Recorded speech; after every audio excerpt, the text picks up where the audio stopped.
करते हैं, जरा बताइए। देखिए, जब आप बाहर जाते हैं और विदेश में अपने कंट्री के आप ब्रांड एम्बेसडर होते हैं और प्रधानमंत्री सबसे बड़ा ब्रांड एम्बेसडर होता है। लेकिन अगर प्रधानमंत्री जाकर अपने समर्थकों के बीच आ, ये सलीम जावेद टाइप के डायलॉग बाजी करेंगे सिनेमा की, कि पत्थर की लकीर और मक्खन पे लकीर, तो शोभा नहीं देता है। राजीव जी, आपके समर्थक ताली बजा रहे हैं, लेकिन वो जैसे आपने दिखा दिया पूरी दुनिया में जा रहा है। लोग ट्रांसलेट करके आजकल सारी सुविधाएं टेक्नोलॉजी में, आर्टिफिशियल इंटेलिजेंस में अवेलेबल हैं और सारे लोग उसको सुन लेते हैं। अगर आपको वाकई पत्थर में लकीर खींचनी है विदेश में जाकर, तो प्रेस कॉन्फ्रेंस कीजिए ना। कितनी शर्म आती है जब जर्मनी गए और जर्मनी का जो सबसे बड़ा ब्रॉडकास्टर है, उसके एडिटर इन चीफ ये कहता है कि भारत के प्रधानमंत्री की तरफ से यह आग्रह हुआ कि वो सवाल नहीं लेंगे पत्रकारों के। अमेरिका गए तो वहां भी ये सवाल उठा व्हाइट हाउस में कि भारतीय पक्ष ने जो है सवाल लेने से मना किया। कमला हैरिस राष्ट्रपति आपको लोकतंत्र में भाषण दे देती हैं और आप सर झुका के सुन लेते हैं। कौन सी लकीर आप खींच रहे थे? मैं आगे भी बताता हूं कि किस तरीके से क्या होता है कि आप डिप्लोमेटिक मिशन में गए हैं, क्वाड के समिट में गए हैं, अमेरिका के और जापान के प्रधानमंत्री और राष्ट्रपतियों के साथ आपकी बाइलेटरल बातें होनी है। उस पर बहुत चर्चा हो सकती है, यहाँ भी हम आप भी कर सकते हैं। लेकिन आप वहाँ पे एक बिल्कुल स्थानीय नेता के भाषा में आप भाषणबाजी कर रहे हैं अपने समर्थकों के बीच।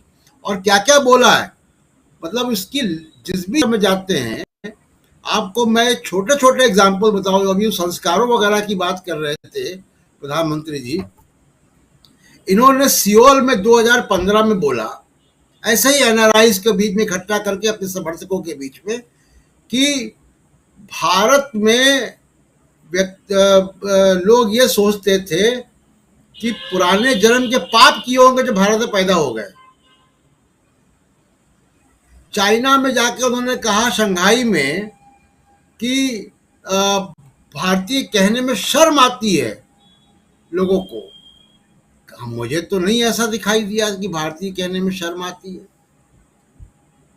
तो ये इस तरीके से विदेश में जाके अपने ही देश की फजीहत करना, अपने ही नेताओं को, अपने पिछले प्रधानमंत्रियों को अपशब्द कहना, ये कौन सी समझदारी है? ये कौन सी लकीर है? पत्थर पे है कि वो किस पे है?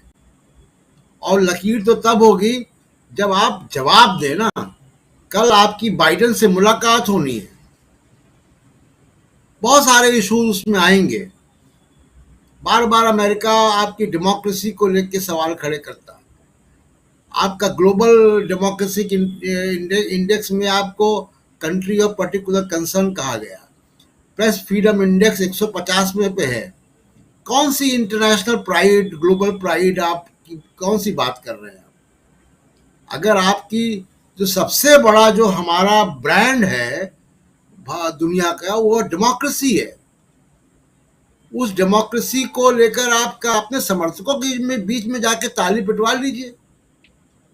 उसमें तो कोई कोई भी कुछ कर सकता है, कोई भी स्थानीय नेता कर सकता है, कोई इलाहाबाद, कानपुर, लखनऊ का नेता जाके कर सकता है ये काम। तो ये तो बहुत ही बुरी परिपाटी है। और मुझे याद आता है कि जब पहले के प्रधानमंत्री जाते थे, वो वहाँ के लोगों से, वहाँ के मेजबान देश के स्कूलों में जाते थे, वहाँ के वैज्ञानिकों से, पत्रकारों से मिलते थे, बुद्धिजीवियों से, लेखकों से मिलते थे। आपके अंदर इतनी हिम्मत नहीं है कि आप जाके वहाँ के लोगों से मिल पाए। ये अपने गुजरातियों के साथ मिलकर और यहाँ से ढोल ताशे वाले ले गए और ढोल बजवा दिया, ये प्रधानमंत्री को शोभा नहीं देता। जी बिल्कुल, प्रधानमंत्री को यह शोभा